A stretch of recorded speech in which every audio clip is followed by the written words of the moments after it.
Hi, back again. Gonna just touch a bit on the mindset aspect of getting in shape. First of all, you want to have a goal. What is your goal? This is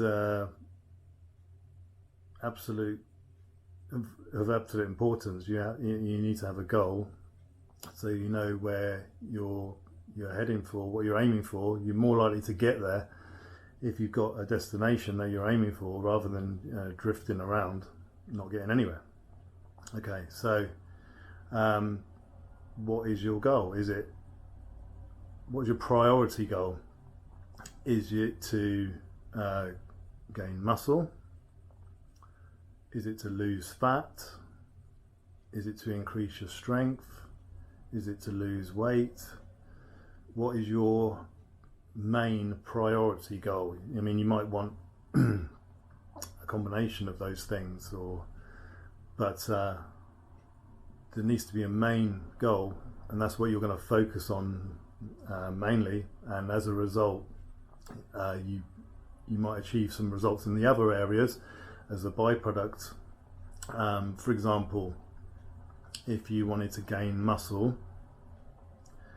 you wouldn't necessarily gain much strength. It's a myth that you have to get stronger in order to get bigger. You don't. In order to get bigger, you build the muscles up by pumping blood into that muscle. By weight training, resistance training, and you want to be taxing the muscle. So using as much weight as you can, but doing the movement correctly, performing the movement correctly, rather than focusing on just how much weight you can lift.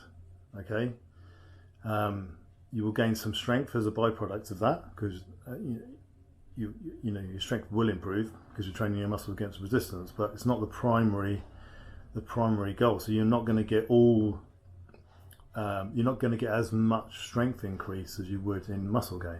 Now, if your main goal focus was to increase your strength, then there'll be a slightly different approach, and you'll be focused more on strength. So the main result, if you're doing it correctly, would be strength increase, and as a byproduct, you might gain some muscle tissue as well.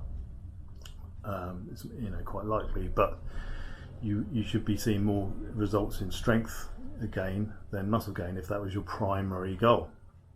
Okay, and now again, you don't have to be bigger to get stronger. If you look at, for example, Olympic weightlifters, and some guys don't look very big at all, and women, and when they get on stage, you think it's amazing that they can lift that amount of weight compared to how much they weigh. But that's what they're training specifically for, to lift as much weight compared to their body weight, and is what is measured in terms of measuring who's the strongest. Okay, but they might not look like they could lift that weight muscular wise. Again, bodybuilding wise, on stage you might have someone very, very muscular and big muscular wise, but they wouldn't necessarily be as strong as someone who trains specifically for strength. Okay, so what's your primary goal? If your primary goal was for fat loss, then you want to try, and you can gain muscle at the same time. It is possible. You have to be really on top of your nutrition and training and so on. But if your primary goal is fat loss, then you should be just looking to try and maintain as much muscle as possible, rather than losing any.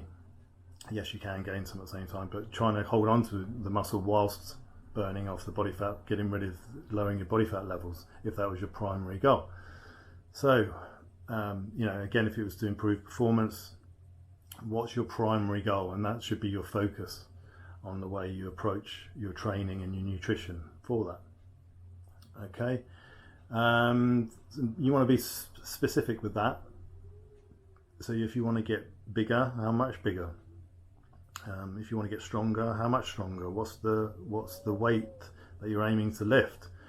You know, the more specific you can be about it, the more likely you are to achieve it. Okay, so you want to have a date as well, a deadline date. A goal without a date is just a wish. Okay, it's just a dream. You need to put that dream into action. By setting a deadline date, that puts positive pressure on you to have to put the effort in to achieve that. Okay, it could be how long a date period. It varies from individual what they can achieve in that time. Everyone responds at different rates, so you can't put an answer on that. But you know, try and be realistic. You don't want to be wishy-washy and say, oh, by next year. When next year? It's too vague. Your mind would just be like, yeah, whatever, wake me up when that happens. For me, that's why I started competing, because it put some pressure on me. I'd reached a point in my training where I wasn't really improving, even though I was training regularly, and what I thought was sticking to a pretty good diet consistently and so on. But I thought setting the deadline date of having to compete on a particular date at a competition, I used that as fuel to make me put in even more effort with my diet and training in the build up to that. And as a result, on the day, I'd achieved much more results than if I hadn't have done that. So it really did serve a purpose. So set yourself a date. For me, when it was competing, out on average I set myself 12 weeks to get into that kind of condition with single digits body fat, stage ready condition.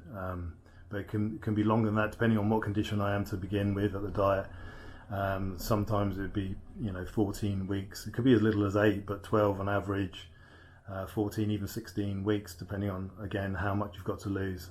And it's better to try and do it slow and steady, because again, you're more likely to hold on to muscle tissue and get rid of body fat rather than trying to drop too much too quickly and losing some muscle in the process.